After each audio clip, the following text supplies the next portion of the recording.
Les récentes attaques terroristes dans la capitale burkinabé ne sont pas de nature à rassurer le milieu des affaires. Si encore plus, c'est le centre-ville, zone commerciale par excellence, qui a été touché. C'est tout un pan de l'économie nationale qui craint un ralentissement de ses activités. À ces inquiétudes, préoccupations et peurs, le gouvernement a tenu à apporter une réponse. Il ne faut pas en aucun cas céder à la terreur, sinon l'ennemi aura atteint son objectif. Nous devons rester dignes.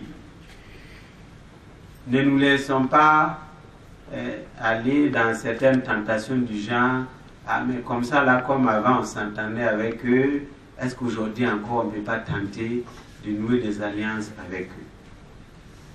Ce serait des alliances extrêmement graves, parce qu'en réalité, vous ne pouvez pas, à travers une entente, amener ces gens à renoncer à leurs objectifs. Ça, c'est des tentations inutiles. Il ne faut même pas prendre ça au sérieux. Ça ne fait pas partie du programme du gouvernement. Il faut tout simplement neutraliser, anéantir le terrorisme. Un point, un trait. Voilà. Le ministre en charge du commerce va dans le même sens. Le gouvernement travaille à préserver la sécurité de chaque personne vivant au Burkina Faso sans distinction, comme pour répondre à des opérateurs économiques qui pensaient que des intérêts de ressortissants étrangers soient plus visés par les actes terroristes. Et qui dit climat des affaires place aussi en pole position la question sécuritaire.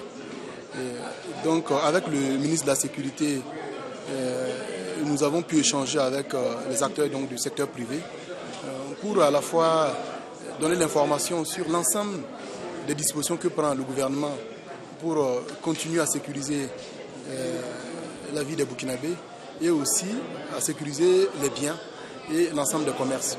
Rassuré par les propos du gouvernement et conscient des efforts consentis par les forces de défense et de sécurité pour assurer la sécurité des populations, la Chambre de commerce et d'industrie du Burkina Faso a remis un chèque de 62 200 000 francs CFA pour les forces de défense et de sécurité, plus une somme de 3 millions de francs CFA cotisés sur place, soit un montant total de 65 200 000 francs CFA.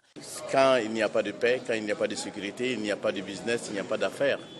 Et nous sommes très conscients de cette situation et nous avons décidé d'encourager ces hommes et ces femmes, d'hommes de sécurité et de femmes qui ont décidé de donner leur vie pour notre pays, de défendre notre pays. Nous avons décidé à notre tour aussi de les soutenir et de leur venir en aide et de les encourager et de leur faire savoir que nous, notre arme aussi, c'est d'être à leur côté.